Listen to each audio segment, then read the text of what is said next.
क्या आपने कभी सोचा है कि जब आप गूगल मैप खोलते हैं तो आपका फोन कुछ ही सेकंड में आपकी बिल्कुल सही लोकेशन कैसे बता देता है। उसे कैसे पता चलता है कि आप घर पर हैं या सड़क पर हैं या किसी जंगल में हैं। क्या जीपीएस इंटरनेट से चलता है? अगर इंटरनेट बंद कर दे तो क्या जीपीएस भी बंद हो जाएगा? और इससे बड़ा सवाल, क्या जीपीएस आपका पीछा करता है या फिर आपका फोन खुद अपनी लोकेशन पता करता है? आज इस वीडियो में हम जीपीएस को बिल्कुल शुरुआत से समझेंगे, तो चलिए शुरू करते हैं।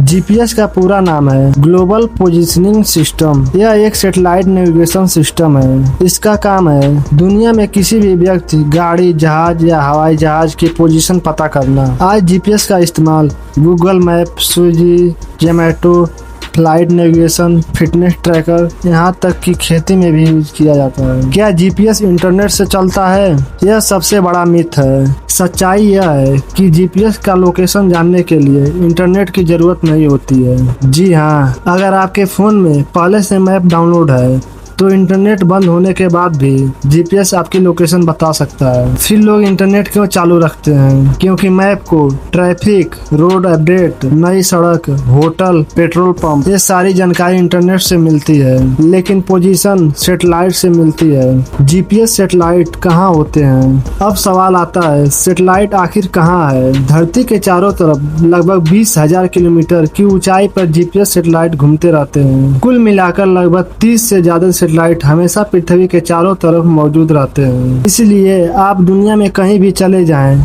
आपके ऊपर हमेशा कई जीपीएस सैटेलाइट मौजूद रहते हैं और हर जीपीएस सैटेलाइट लगातार पृथ्वी के ऊपर रेडियो सिग्नल भेजते रहते हैं। जीपीएस आपकी लोकेशन कैसे निकालता है? अब आता है उससे मजेदार हिस्सा। मान लीजिए आप मैदान में खड़े हैं, एक सैटेलाइट ने सिग्नल भेजा, आपके फोन तक सिग्नल पहुंचने में लगभग 0.07 सेकंड लगे। अब प्रकाश की गति यानी लगभग 3 लाख किलोमीटर प्रति सेकंड से चलता है। फोन टाइम को देखकर डिस्टेंस निकाल लेता है, लेकिन एक सैटेलाइट सिर्फ इतना बता सकता है कि आप इससे कितनी दूरी पर हैं। आपके एग्जैक्ट पोजीशन नहीं बता सकता। 3 सैटेलाइट क्यों जरूरी है?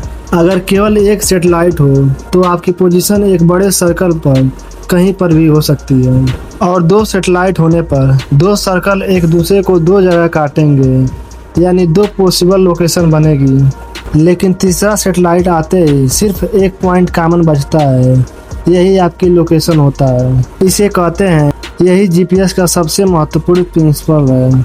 असल में फोन आमतौर पर 4 या उससे ज्यादा सैटेलाइट का इस्तेमाल करता है। चौथा सैटेलाइट क्यों चाहिए? फोन की क्लॉक सैटेलाइट इतनी एक्यूरेट नहीं होती है। सैटेलाइट में एटॉमिक क्लॉक लगी होती है।